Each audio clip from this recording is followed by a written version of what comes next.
Agora, nesse momento, parou de chover. Tiveram fortes chuvas. Agora, graças a Deus, parou de chover nesse momento. Está bem sol aqui.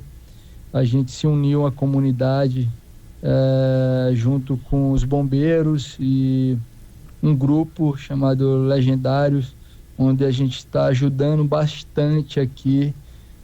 O foco agora é tentar achar mais uma criança, que é um menino. A gente está aqui há 3 dias ou 4, eu não vou lembrar agora no momento. E no primeiro dia que eu cheguei, estavam os 3 soterrados. Achamos um homem com 40 anos. A menina foi achada ontem. E agora a gente está tentando Mas achar sem vida, Will, esses que vocês encontraram? Oi? Sem vida, esses que vocês encontraram ou vivos, perdão? Sem vida, sem vida. Sem vida.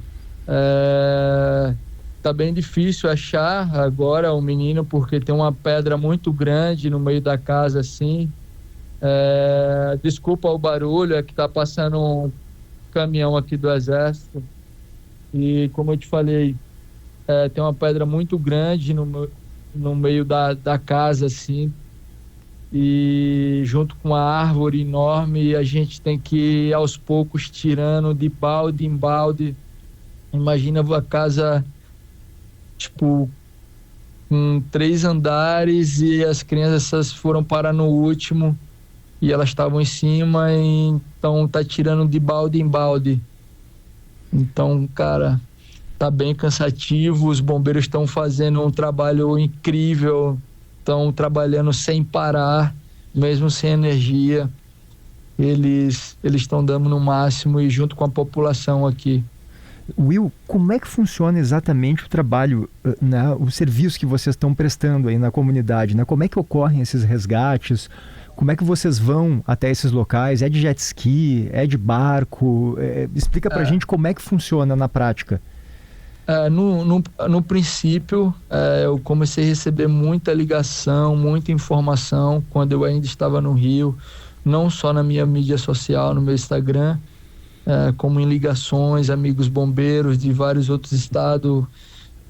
Depois do Rio Grande do Sul, a gente ficou bastante conhecido por conta desses resgates, muita gente cobrando, ligando, cobrando, que eu falo num bom sentido. E aí eu decidi vir com o Ian, que é o Yutais, para ver de perto o que realmente precisava. Todo mundo falava que era jet, embarcação. Realmente tinha bastante água, só que aqui foi um pouco diferente do Rio Grande do Sul.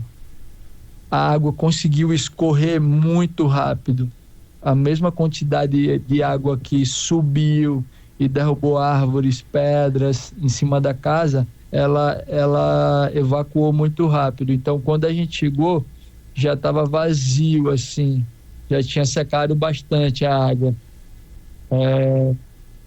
Então, desculpa, tá passando um carro aqui do bombeiro. Nós estamos te ouvindo bem. Isso. Oi? Tá tudo bem com o som. Tá, então, acabou que a gente, quando chegou aqui, deu conta que não precisava, e como eu já estava aqui, comecei a botar a mão na obra. Algumas pessoas me conheceram e alguns bombeiros me reconheceram também, pediu para eu subir, me colocaram em algumas posições para auxiliar, ou cavando, ou tirando pedra, ajudando eles com algumas ferramentas e liderando junto com o Legendário, dando um cargo para cada um trabalhar em equipe, né? E a gente, como a casa é muito no alto, não tem um acesso muito bom, a gente criou uma maneira mais eficaz para tirar essa lama, para tirar essas pedras. A gente colocou umas calhas de telhado, assim, fez uma calha com os telhados de alumínio e fica jogando os baldes com pedras e lama na calha, e vem com água do caminhão-pipa do Exército jogando para descer, para ajudar. Então, trabalho braçal mesmo. Então, vai revezando ali e a comunidade não para, tá todo mundo querendo achar. É uma região de difícil acesso agora, é inviável, por exemplo, colocar maquinário aí para fazer essa remoção.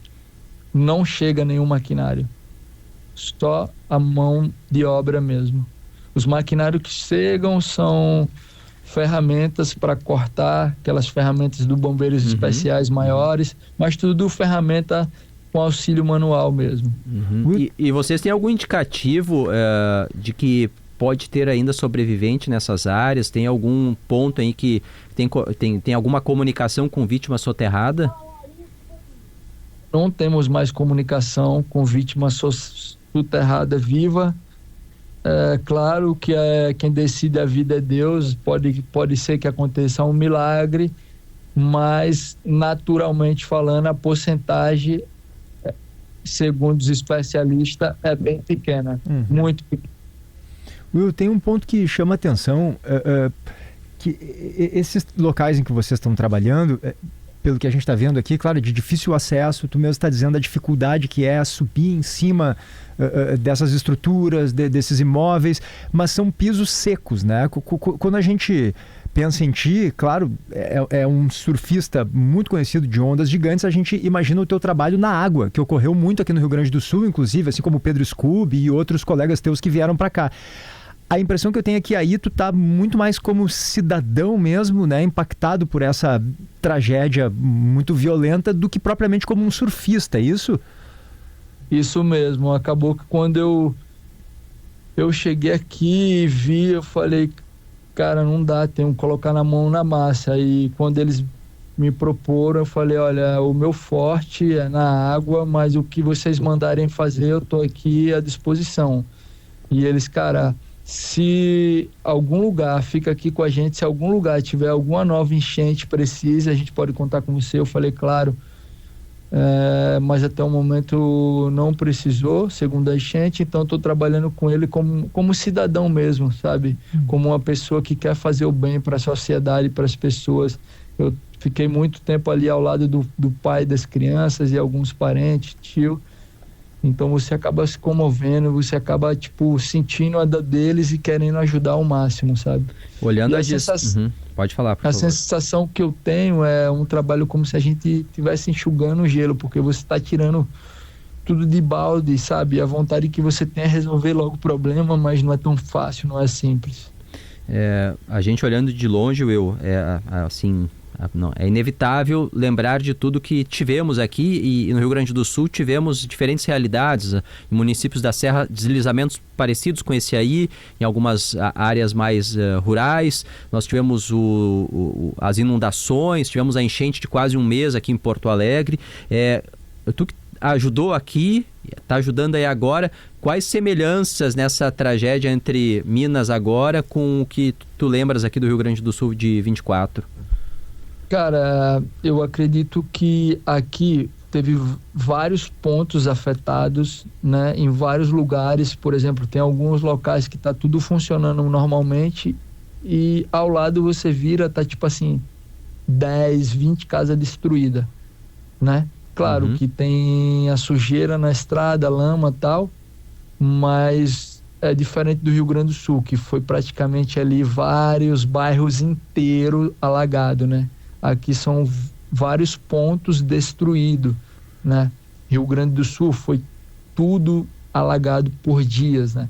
Aqui a água escoou muito rápido e são pontos que estão soterrados.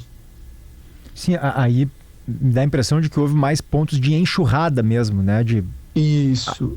Deslizamento de terra. Passando por tudo. Deslizamento de terra, isso aí. Deslizamento de terra com árvores e pedras enormes. E mais localizado um pouco, né? Stout aqui pegou grande parte do estado, né? Will, eu queria que tu dissesse dentro do possível, que é possível dizer, eu não sei há quantos dias vocês estão trabalhando nisso, mas se houve situações que impactaram vocês, assim, do ponto de vista humano mesmo, se vocês conseguiram fazer algum resgate, ouviu alguém dizendo alguma coisa que te comoveu, queria que tu contasse um pouco sobre o que tu viu pelo caminho, né? A gente não conseguiu fazer nenhum resgate de sobrevivente, né? Mesmo? A gente só fez resgate porque quando eu cheguei aqui, No outro dia a água já tinha escorrido, então só ficaram basicamente as pessoas que estavam mais na pior, assim, vamos falar. Então o local que eu cheguei para ficar e eu não saí, não fui para outro ponto até resolver esse local, foi aqui, né? Nesse ponto que eu estou. Eu esqueci até o nome, desculpa, eu estou com a mente bastante cansada, exausto, não dormi direito. E aqui, infelizmente, até o momento eram 3 pessoas, na real. Uma saiu viva, assim, depois de 9 horas conseguimos tirar ela ali, os bombeiros conseguiram tirar, mas ela acabou indo para o hospital e faleceu no hospital, que era a mãe das crianças, e isso comoveu bastante a gente. E a gente ficou até o momento achando que as crianças poderiam estar vivas, sabe? E falta só um já veio ao óbito, falta o outro, e tudo pode acontecer. Eu não sou Deus, então a gente tem fé que tudo pode acontecer. Will Santana, surfista, está ajudando lá como voluntário em Minas Gerais. Muito obrigado, bom trabalho. Muito obrigado, eu vou voltar aqui e colocar a mão na massa, porque o Brasil deveria estar ajudando de qualquer forma aqui, que como aconteceu no Rio Grande do Sul, agora eles estão precisando da gente. O que a gente puder fazer por eles, acho que vamos fazer. Parabéns Obrigado. pelo trabalho, Will. Parabéns e força para vocês. Tá ok. Tchau, tchau, gente. Will Santana, surfista de ondas gigantes, ele tem uma prática, não é só em cima da prancha, eles têm também do jet ski, então em situações bastante difíceis de usar o jet ski. Chegou lá, como ele disse, imaginando que teria ainda inundação e ia usar o jet ski para fazer resgates, já tinha baixado a água. A característica lá de Juiz de Fora, o Bar, é uma enchente mais parecida com o que nós tivemos na parte mais alta aqui do Vale do Taquari, a região de Mussum, acima de Mussum, Santa Teresa, que é uma enchente que vem e passa rápido. E lá, além da enchente do rio, teve o problema dos deslizamentos, e daí é como se fosse um morro de manteiga, né? Sim, devastador. Daí tu deixa fora da geladeira, com o tempo vai desmanchando. E foi isso, com tanta chuva acumulada, num período de dias, já estava um solo encharcado, e daí veio a chuva muito forte, concentrada, equivalente a mais de um dia em menos de 24 horas, e daí foi suficiente para não absorver praticamente nada da água e veio tudo abaixo, pedra, árvore, terra. Achei bonito o depoimento do Will, no sentido de que, como eu disse ali numa pergunta a ele, Stauch, ele é muito conhecido por ser um surfista, né, perito, experimentado em ondas muito grandes. Ele chega lá e não tem onda, né, diferente a realidade daqui, e ele fica. Então é um trabalho quase que um bombeiro paramilitar, né? Ele se junta às forças de segurança ali, aos bombeiros, para ajudar do jeito que é possível ajudar, sem o que tu disseste ali, né, a moto aquática, o jet ski, sem qualquer relação com o que a gente está acostumado a ver de um surfista, né? Mas ele fica como cidadão naquele lugar. Então, a gente percebe na voz do Will, ele é de Aracaju, se não me engano, ele é sergipano. Então ele tem, claro, um sotaque que para nós é bastante característico, mas a gente percebe, porque eu já vi o Will falar em outras oportunidades, ele está muito cansado, né? Ele falou que dormiu pouco. Ele dormiu pouco, então é uma pessoa que está dedicada a isso, fora daquilo, Alemão, que no primeiro momento a gente pensou que eles pudessem contribuir, que é com uma quantidade muito grande de água. Não, nesse caso não tem, e mesmo assim ele resolveu ficar.